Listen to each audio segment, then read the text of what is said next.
Okay. They play rugby, no? They don't. Yes. Play rugby? So do the Africans. Yeah, they play rugby in New Zealand and South Africa. The Australians don't have Oh, really? Oh, they have Australian rules They don't football. have- Rubbish. We've got They don't rugby know how as to well. play cricket, they don't know how to swim, they don't. Go away. So this ties straight into what we're learning.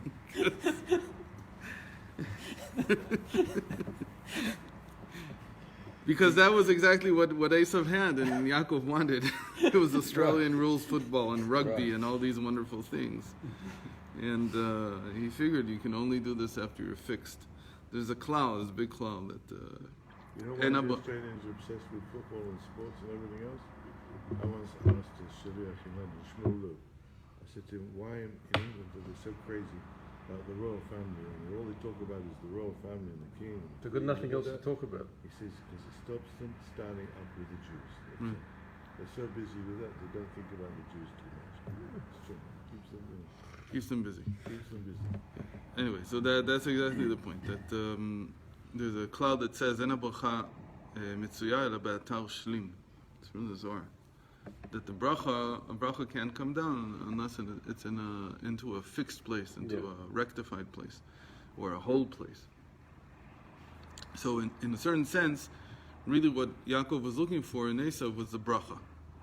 That the Esau, as a makif, really a bracha is a makif.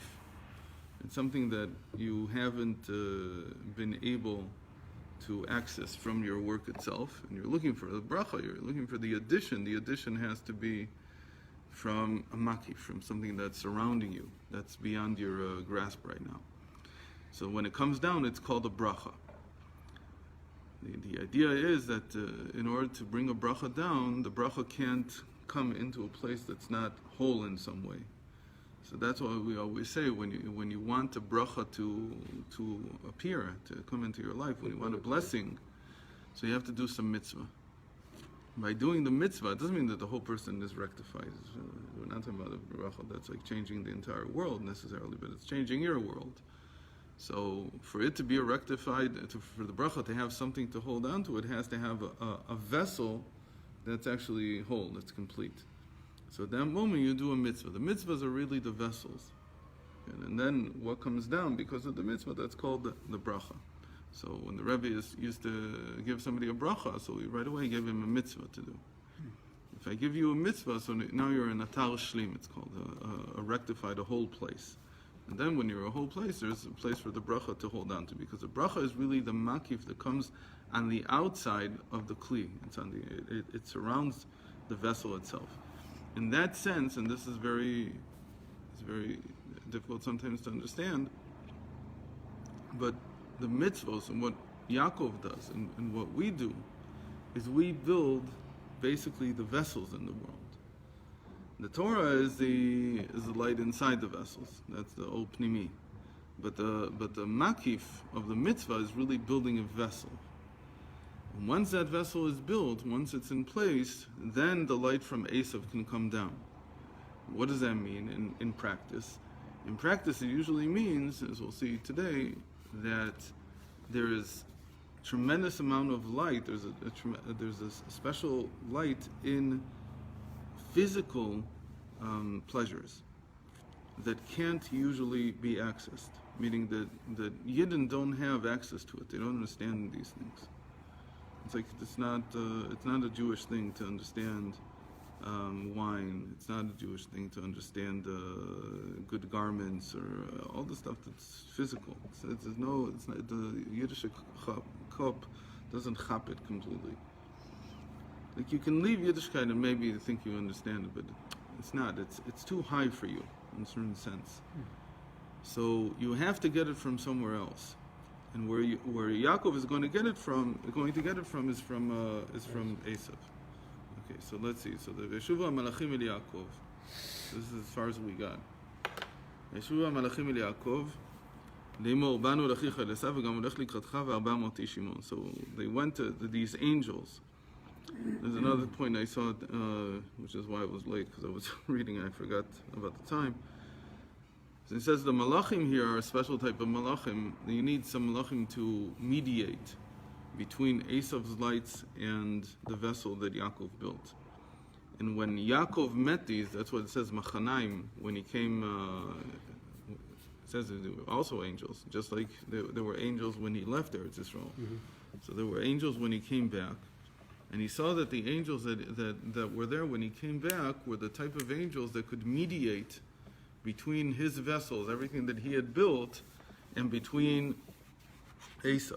That's the explanation about why Rashi says Malachim Mamash.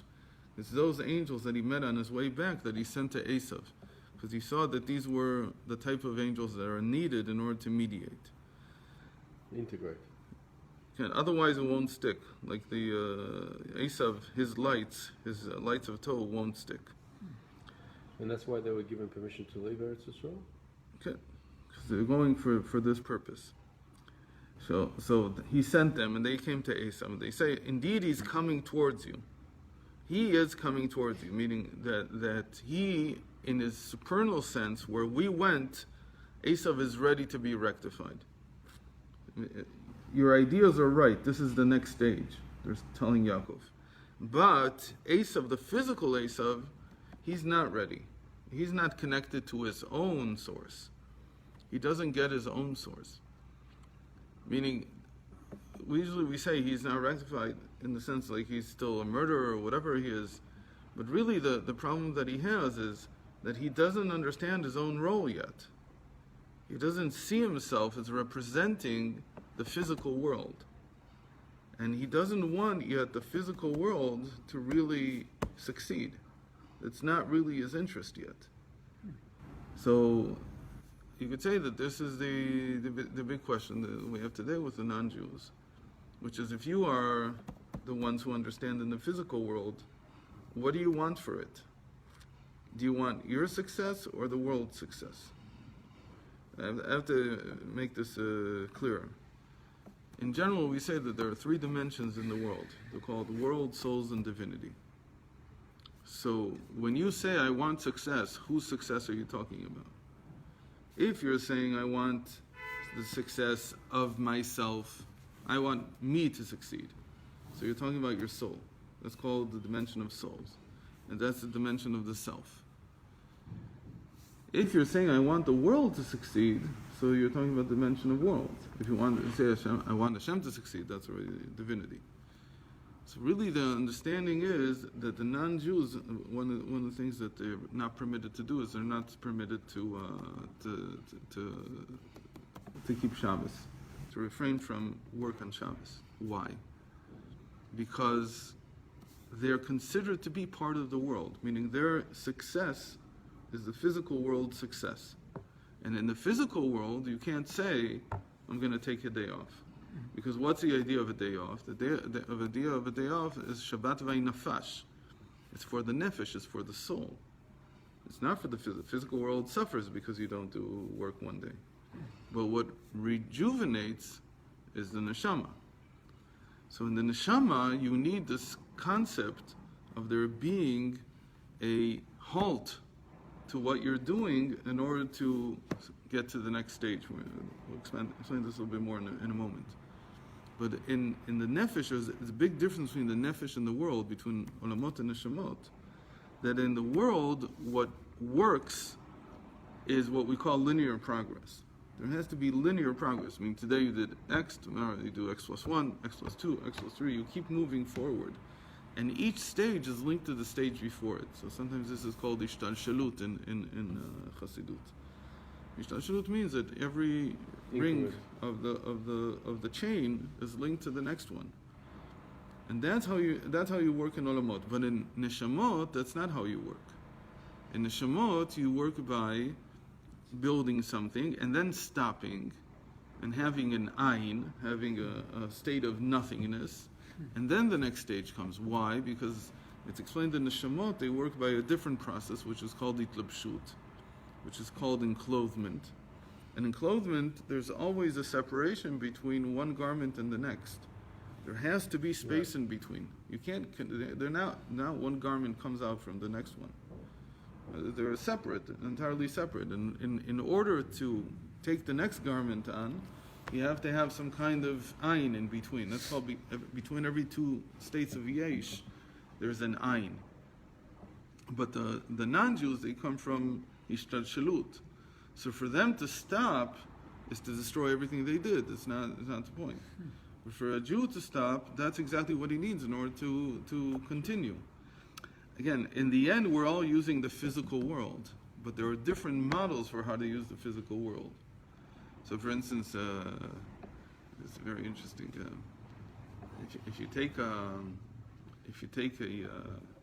machine and you use it, so you don't have to give it a rest. The only reason you might need to stop working is because something broke. So you fix it and you continue on. But it's a mechanical process. It's a linear process. But when you take a person and you get him and you want him to work in some way, so in the end you have to give him some rest. So that means that also a non-Jew he has consumable. Yeah, what I'm trying to get at, like for instance, the smartphone, is like more like worlds or more like souls? This is a very interesting thing that you have to charge it again. The fact that you need to charge it, and in the middle, let's say today you don't have to turn them off. It used to be that to charge something you couldn't use it at the same. You couldn't use it at the same time. It didn't work that way. It took time until they figured out how to charge while you're working. So there is something of both in it. But the whole idea again is that in his islapshus, in this enclothement process, there's always a gap between successive stages. And by the linear model, there's no gaps. And in fact, any gap will destroy the process, so you can't stop it. So Esau, he's the linear process. And Yaakov wants to treat him like he's a levush of mine, like he's a new garment. But Esau doesn't get it. He says, I'm like, he doesn't really understand. He treats himself like he's Yaakov, meaning he's looking for his own betterment. And he's not looking for the betterment of the world. He's not in worlds, he's like in souls. He makes that mistake. He confuses himself. So the muscle for today is that America is successful, for instance, because it thought about how to make the world a better place. The moment you think about how to make the world a better place, so you're on the right track. But if you keep thinking about how we're going to be better, like if you're focused on the I, by a non-Jew it won't work, because his focus on the I will eventually lead him to destroy the world. You can't do both. And why does it work by a yid? Because by a yid is a chalak alakam mamal. He also has a divine soul, which is in and of itself a feeling of nothingness. So even if he focuses on himself, let's say he really focuses on himself, says, I'm supposed to succeed. So what does it mean that I succeed? There are successive stages of nothingness. He experiences this. Between every stage and every stage, there's a nullification of the self entirely. So because there's that nullification, it doesn't turn into something that destroys the world. Every time, even if you're moving forward, you move forward by nullifying yourself more. Every time you need to move forward, you have to nullify yourself. So every time you start a new week, there has to come a Shabbos before. You have to have this sense of nullification, of a stop to exist, and there's only Hashem, as it were. So, by concentrating, by working on the I, you are creating something at the expense of something else. By concentrating on the world, you create something for the world and therefore benefit yourself. Is that what you're trying to get to? I'm not saying it's not that at the expense of, but there is a corollary which fits what you're saying, which is that a Jew, and this will drive everybody crazy when they hear this, but a Jew doesn't have to conserve and not use plastic. On the contrary, the point is that he has to make it as easy as he can use the world. He can use the world because he's not looking at the linear process, he's looking at something else. And if you're looking just at the linear process, like a non-Jew, so you have to recycle. You can because there's a law of conservation. But the moment I say that between every two stages there's a nullification, That's like nothing that we know in the physical world. There's nothing like that I know of anyway. And everything, I said maybe this is close because it has to rest, but now since it works anyway while you're charging it, so it's not exactly the same thing. But the outlook has to be different because I'm working on something else entirely. In any case, Esau wasn't yet fixed. What does it mean that he's not yet? Esau the physical, because he's not looking out yet for the world. If he would just look out for the world, then that they would complement one another. Then Yaakov, who's the souls, would be complemented by Esau, who's the worlds. And that's exactly how they divided it. They divided it initially in the womb. And Esau was going to take the world, the physical world, this world, and Yaakov was going to take the world to come, the spiritual world. So it takes the spiritual world doesn't mean that you have to be outside the world. It means you're inside the world but outside the world at the same time, meaning that you're concentrating on the soul. You're not concentrating on the physical. And again, it doesn't mean that you're destroying the physical. It's just a different way of making it move forward. So if when a Jew thinks according to a non-Jew's thinking, it's not wrong, but because it's still, if it's to rectify the world, what they call today tikkun olam. Yeah, very nice concept, tikkun olam. The question is whether it's a major point of Yiddishkeit. And even if it is, how do you go about it? Okay? So the whole concept is, yes, there's tikkun olam, it's very important, but a Jew goes about it in a different way.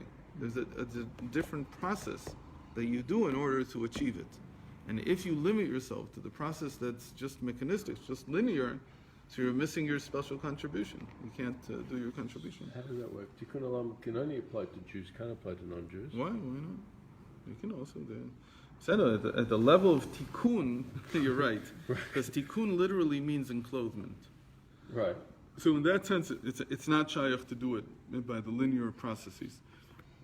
But even though it's not shaykh, today means like people understand the word tikkun like to fix the world, like to rectify. Yeah. Well, you can't rectify unless you've got the tools. Yeah. So the non-Jew certainly has tools, but they're linear tools. But again, his failure, the non-Jew's failure, is when he focuses on himself.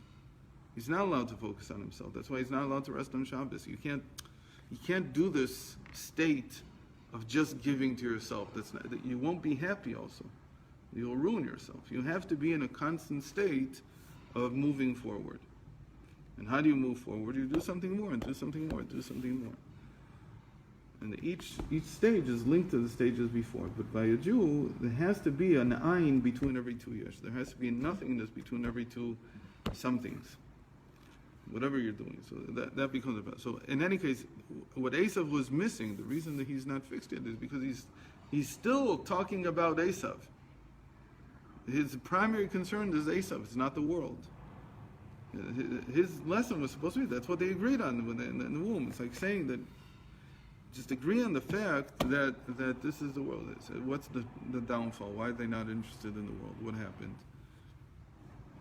Because they see that the world is built on junk. It's built on residue. Like in their mind, they don't know this, where this came from. But they have a hanachat yesod, like some kind of intuitive understanding that the world is built on residue of something else. It's like on a trash heap. The Medrash in Medrash Shabbos says something incredible. It says that really Hashem built the world on a trash heap. It says it's like a king who went to here in Israel it's called the Charia, right next to Tel Aviv. There's this huge mountain of trash which still is burning inside. Landfill. Yeah, there's not enough land there. There's a lot of fill, not too much.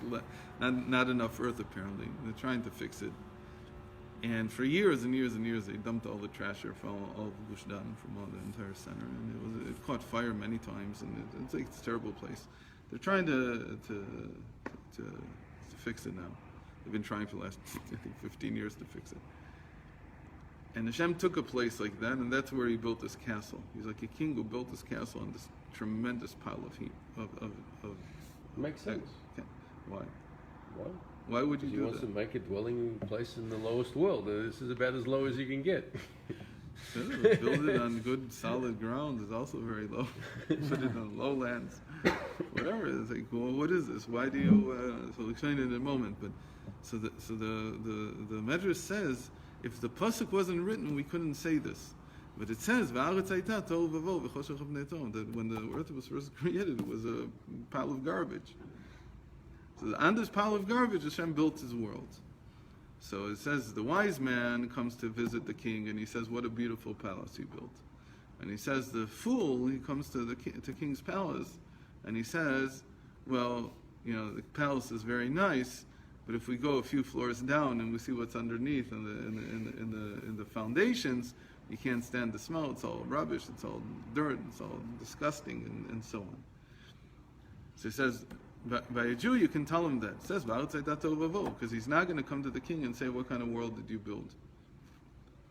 Alright, so what's the Medrash trying to say? So in Chassidus, it's explained that really each one is talking about his source. Meaning the Jew is sensitive to his source, and the non-Jew is sensitive to his source. So where's the non-Jew's source? Well, his source, it says, is in the Rishimu. The Rishimu is the residue.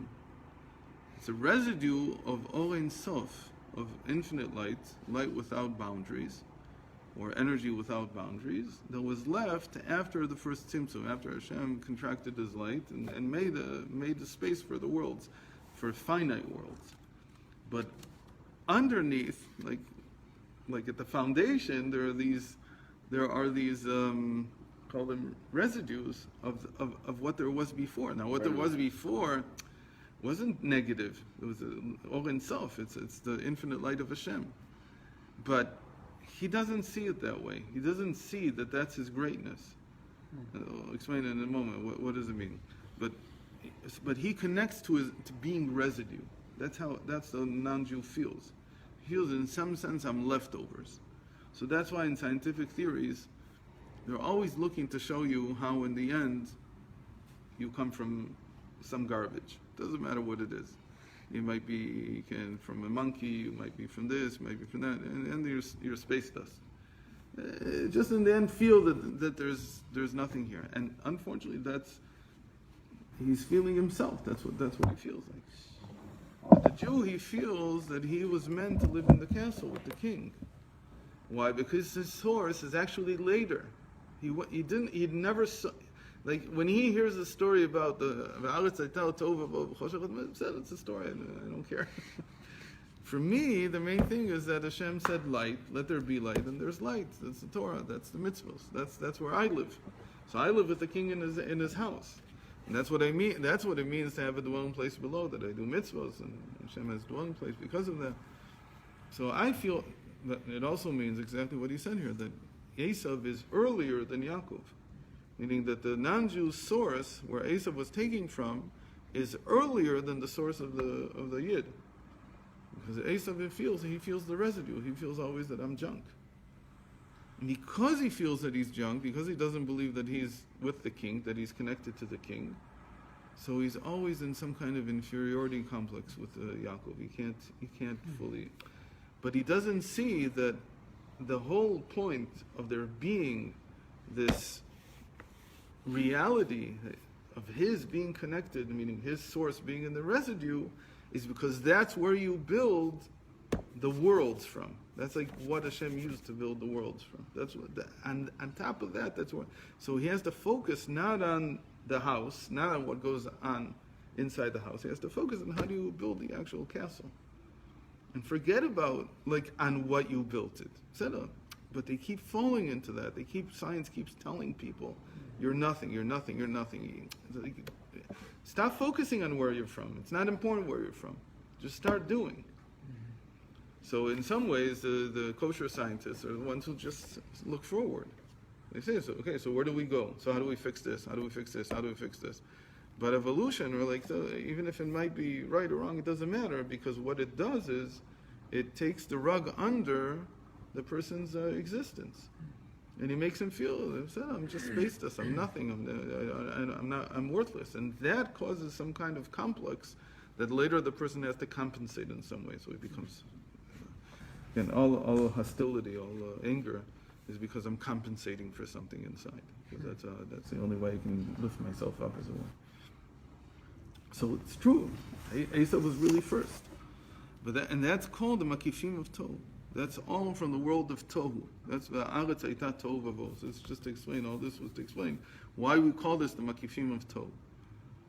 Why we call this the surrounding lights that are from Tohu. Because they come before the light. And from the Rishimu. And it's like in the Torah, it's V'aretz Aita Tohu Vavo V'choshech HaBnei. That's where Esau comes from. Okay. So, תשובת המלאכים היא כך, שאם היות שמחמתך ראוי ונחמות שהומשך אליך מבחינת המקיף דתו, even though you, Yaakov, are now able to receive the bracha from these higher lights, these earlier primordial lights, מאחר שנמצא בך השלמות של התיקון, since you've already achieved a sense of completeness, of wholeness, in what you worked with Lavan and you built the worlds, you built yourself, מצד עשיו, אבל מה לעשות שהמניין מצד עשיו אחיך שהוא עדיין למטה בחינת שבירה. But what can we do that Esau himself, again, he himself as a person is still broken, meaning he's still got this chip on his shoulder. He's still caught up in the fact that I'm Tohu. Meaning he doesn't see Tohu as like a foundation from where, which is higher, and from where everything is built. The worlds are built, not the souls, but the worlds are built from that. And the souls are something else. By the way, where are the souls from? The souls are the kav that afterwards is a ray of light that enters. That's that's a ray of light that then comes into the place of the contraction, the halal. So that's the Jewish soul. But he's from Tohu. So don't you come to the king. What are you supposed to say? Isn't it beautiful that based on me, on my existence, you can build the whole world? I'm like the Rishimu. That's where my existence comes from. And he doesn't say it. Instead, he says it's all trash down there. Instead of look at what was built over it. Don't stop thinking about where the source is. That's what I said. That the non-Jew he doesn't have a mitzvah to learn history. There's no mitzvah for him to learn history. It's only for a Jew. Because only a Jew can deal with it, that it says, says the Medrash, that if this verse wasn't written, you couldn't say it. Don't say it. The Torah is holy enough to say it, that the world came from Tohu. You don't think about that, because it's only going to put you down. There's no point in it. You're not going to gain anything from looking into the crud of the world and looking for some broken bones from some Neanderthal. It doesn't help you. You're not going to get anything from it. Instead, think about how to cure a disease. Think about how to make the water better. Think about stuff that helps. Stop with all this science that doesn't do anything. אבל מה לעשות שהמניעה מצד עשיו אחיך שהוא עדיין למטה בבחינת שבועה. He's still broken ולא נתברר עדיין כלל. And he himself as an individual hasn't gone through birurim. Nobody's been able to explain to him why he has this feeling that I'm Tohu. Why? Because you're from the Rishimu. The Rishimu is a world that was gone. By the way, why did Hashem do it that way? Why not just? There's a big question. If what you want to bring if you wanted to reveal, explain it like this. In Chassidus, the whole explanation of creation is between the power of the infinite and the power of the finite. That Hashem has koach hagvul v'koach habli gvul. So to create the world, what he wanted to do was he wanted to switch the science. Until now, what was revealed was the infinite aspect of Hashem, and the finite aspect was concealed. And the world represents the flip of that. That what's revealed is the aspect of finiteness, and what's concealed is the infiniteness. What do we mean by concealed? Because, like for instance, in our bodies, if I cut off a finger, it doesn't grow back. What does that mean? That it's finite. It's in a finite state. But really, why shouldn't it grow back? What's the big problem? It could. You could fuse. Of course it could. Well, not fuse. No, it's going to grow another one. Why doesn't the body just grow? What, I don't eat enough? I don't have enough nutrients I don't eat enough calcium? It's not true. I do. I could synthesize this. This would be the revelation of the power of the infinite. The power of the finite is that however you left it, that's how it stays. So the revealed world is finite, and the concealed world, there is a power infinite even inside the body, but it's not revealed now, because our world is the flip side of that. On the other hand, the other, like it was before Hashem created the world, what we call creation, is what was revealed was the infinite, and the finite was not revealed. So everything was just constantly in a state of flux. There was no shape, there was no form. And so that was a state of tohu. That's a state of chaos. There's nothing really giving shape or form to things. So the question is, what is revealed, what is concealed? I don't understand this whole concept of chaos. How could it be chaos if it was all divine? It's chaos from the point of view From our perspective. of a consciousness. A consciousness, let's add something, that in the soul, it is chaotic still. Because the soul is the concealed. So in the concealed, it's the opposite. What's revealed is the infinite nature, and what's concealed is the finite nature. What Yaakov built was he built the finite nature of the soul. I think the word chaos is a negative connotation in English. Okay, So I think that's why. chaos is not negative. It just means that there's no form yet. Structure. There's no structure to the whole thing. No, I don't mean negative. Okay. So in any case, so now why did Hashem do it this way? Why did he do a tzimtzum? What did he In order to switch? switch, Oh, okay. you can do it in two ways. So he did it by pushing away the infinite aspect, meaning concealing it, and revealing the finite aspect. How did he do that? So he pushed away the infinite and he brought down the finite. That's how the description is. So there's a question that's asked first by the Alter Rebbe already asks it, but the one who dealt with it the most is the Rebbe Morash, the fourth Rebbe. So he says, why do this?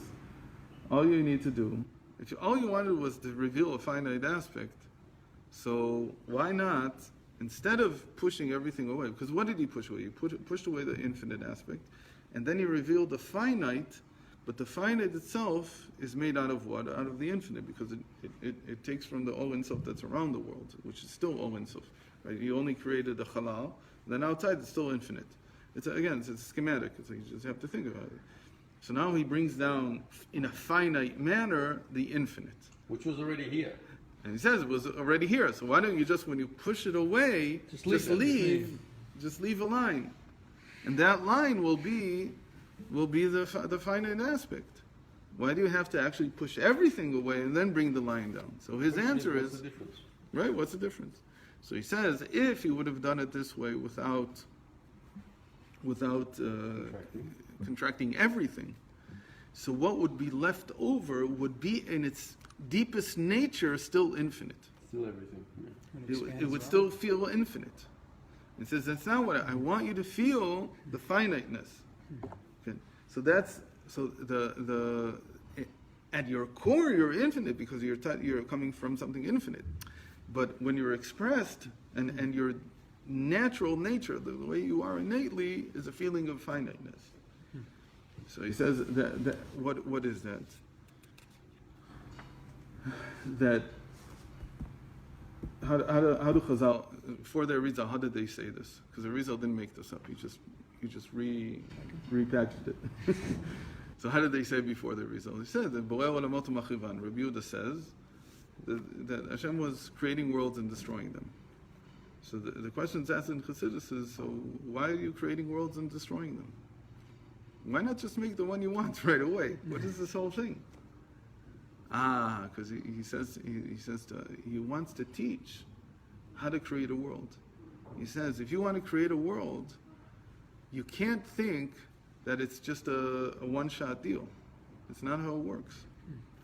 You have to create and then look at it and say, assess it. And if it's not what you wanted, you have to be willing to throw it out.